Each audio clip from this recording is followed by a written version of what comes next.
What's up, Internet? Nerdlocker.com here with this week's comic book reviews, and I'm starting off with Justice League 23.4. This is the Crime Syndicate issue. This is the one I've been most looking forward to. It's written by Jeff Johns and Sterling Gates. Both are just awesome guys, awesome writers, and I couldn't wait to read this. And honestly, this is my favorite tie-in of the whole month.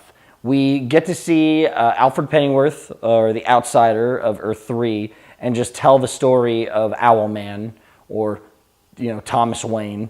They made it a lot darker in this, the Joker and everything that's done on that world, but they still kept true to kind of the stuff that was in Grant Morrison and Frank Quitely's Earth 2, which is the Crime Syndicate story.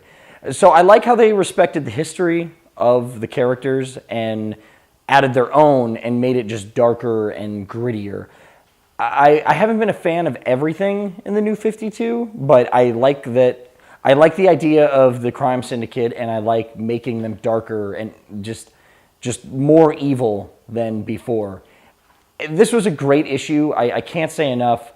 Like I said, I would definitely pick this up. If you haven't read any of them, pick this up because the ending, it kind of feels like a filler between 1 and what we will see in 2 of Forever Evil, and kind of just a recap of everything that's gone on.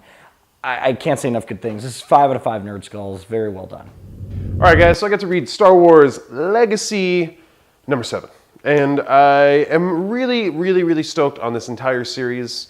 I still have no idea what the hell's going on. It's kind of confusing, not really confusing, it's just I want to know where we're headed. What is coming up? Who am I going to run into? And I don't know any of these things right now. I just know that there's a bunch of random Jedi and Sith and this one chick, and she's running away. And it's really fun and it's cool, and I'm enjoying the story. I just want to know what we're really heading towards.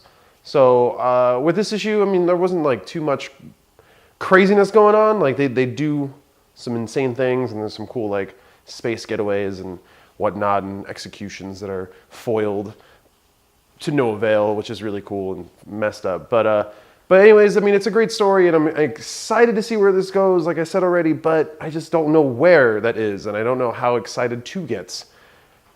It's kind of leaving me in a weird position. But either way, I definitely highly recommend this book if you are a Star Wars fan. Totally going to give it 4 out of 5 Nerd Skulls. I just want to know what's coming. Hey fellow nerds, Jasper here, and I just got done reading Deadpool issue 17. This was a fun issue. Pretty much Deadpool, Captain America, and Wolverine are stuck in North Korea trying to escape from a concentration camp, as pretty much the whole generic X-Men is coming at them to battle them. Deadpool ends up getting his genetics taken out of him, and that is being used to pretty much clone a slew of X-Men. But because it's Deadpool, and Deadpool just has crazy, messed up genes because he's not all right in the head, pretty much every character in the X-Men that were, cloned and duplicated are kind of awful, renditions of each other, and they can never pretty much get the, right way of, cooperating with each other and, fighting well. And it's a pretty hilarious issue because you have characters like Colossus and Wolverine who we're so used to seeing, particularly Colossus chucking Wolverine, for their awesome attack. Not so much the clones. Clones are just out there. The issue itself is pretty much worked on the clones, and that's the fun part about it. You just see all these different characters, and overall, the issue itself was okay, but it's definitely an interesting read because of these clones. That's what makes the whole issue itself. The cooperation with Wolverine and Captain America is kind of funny because obviously they both can't stand Deadpool, but because they're stuck in North Korea, they have to work together. But it's definitely a fun read. I'm giving it a 3.5 out of 5 Nerd Skulls. All right, I got to read Green Lantern 23.4, Sinestro. And just like the Joker issue, this one seemed kind of pointless. Not that it wasn't a good story, but we've seen it before. We've heard it before. It's the entire origin of Sinestro told through the keeper of the Book of Sinestro, or the Book of the Sinestro Corps. And it felt like it wasn't neat. We all know what happened with Sinestro at the end of Jeff Johns' Green Lantern run, so kind of bringing this up just felt like, they didn't have an extra villain, or I don't know. It wasn't a terrible story. I mean, it was a good book. I just felt tying it into Villains Month was a little unnecessary. I'm going to give this 3 out of 5 Nerd Skulls. All right, guys, I also got to read Uncanny Avengers number 12, and a really, really, really awesome series. It's really picking up a lot of steam right now. And I kind of wish it was dealing with Infinity a little more. I feel like these characters, especially the fact that most of them are doing a lot of big things in that series, like I want them to be doing something. I know like the danger, the threat, and most of these people is totally gone in both of those books. So I really don't like that. I wish they would have tied it in a little bit more. Either way, the Apocalypse Twins, badass, and they're ridiculous, like what they're doing. You kind of find out a little more of their history this issue, and it's really, really, really heartbreaking. But you see what they're doing, and the end with Kang, who's featured on the cover, and you think he's going to play a big role into it. The whole time you're like, where is he? Where is he? Where is he? He shows up like in the very beginning, and in the end it's like, ho! Cover makes sense. Everything makes sense. Kang, F you. Oh my God, I can't wait to see what happens. 5 out of 5 Nerd Skulls. This is an awesome book. Everyone read this.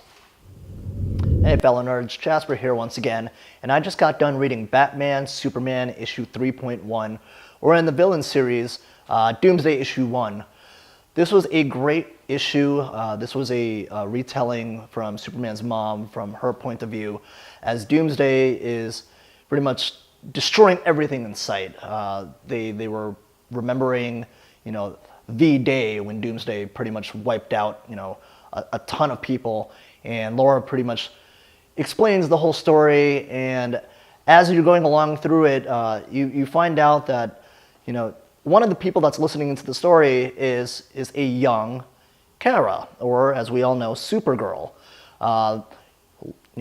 Kara just totally gets freaked out by the story, and her dad ends up, reassuring her that, this was a long time ago. This was, in the past. But what's more, really interesting about the issue is after he reassures her, General Zod pops up out of nowhere to, divulge more information, or in his case, the truth of what really happened between Doomsday and who was the real savior. It wasn't, necessarily Jor-El or, Zor-El. It was General Zod, or at least his point of view and his take that he was the savior of the masses. But it was a great issue. You see Doomsday in a different, light. You don't see him from, what we're used to. This is pretty much the, the new 52 version of him. And it was a great issue. Artwork was really fantastic. Definitely a read. I'm giving it a 4 out of 5 Nerd Skulls. All right, I got to read Guardians of the Galaxy number 6. We get to see Peter Quill and Thanos kind of talk it out and then fight it out. And this is kind of cool too, because we see Angela. Fully see Angela. He still hasn't spoken much. I still don't know what the big deal of her being in the Marvel Universe is. Obviously I know the big deal that she was an Image character and now she's a Marvel character. But I'm waiting to see what the implications are of her being here. There's a really cool fight between Gamora and her, and that was awesome. So, it is an action-packed issue, but Guardians is moving a little bit slower than I would like. Still fun to read. I'd still definitely suggest picking it up. I'm going to give this 3.5 out of 5 Nerd Skulls. All right, guys. So I got to read Avengers number 20, which is an Infinity tie-in, and being that the last issue in Infinity blew everyone's mind away. It was cool to read this because it kind of takes place a little bit before the end of that, like right in the middle of the book, and like a bunch of other stuff is going down, and oh man, someone gets pissed, and I'm not gonna say who, I'm not gonna say anything. You guys need to read this, and you probably are if you're watching this review, but someone gets mad, changes their whole like course of what they're gonna be doing. It's kind of the same thing, like they're still going for the same goal that they've been trying to, but they kind of have more homies this time. I'm just gonna leave it at that. So check it out. Such a good saga, like such a good space saga for Marvel. It's taking everything that's awesome, like Annihilation and all those cool things, and doing like the cool Civil War, not making it like Civil War, but how awesome Civil War was, character and story-wise, and the way Annihilation was like this giant big event. It's just putting those together, and Infinity is what we're getting. I can't believe it. It's awesome and it's great. I love it. 5 out of 5 Nerd Skulls. Avengers number 20. dude, why aren't you reading this? All right, I got to read Aquaman at 23.2. This is the Ocean Master story. And the thing I particularly liked about both Black Manta and Ocean Master's story is that they're directly involved with what was happening in Forever Evil #1. You got to see the two, well, now that I've read this, you get to see the two different perspectives of these two people and the different directions they take with everything going on. I love Ocean Master. I think what he's done so far in the Aquaman series has been absolutely great. I think he's a great villain, and now that it looks like he's heading back to Atlantis, I really can't wait to see what he's going to do next. I'm giving this book 4 out of 5 Nerd Skulls.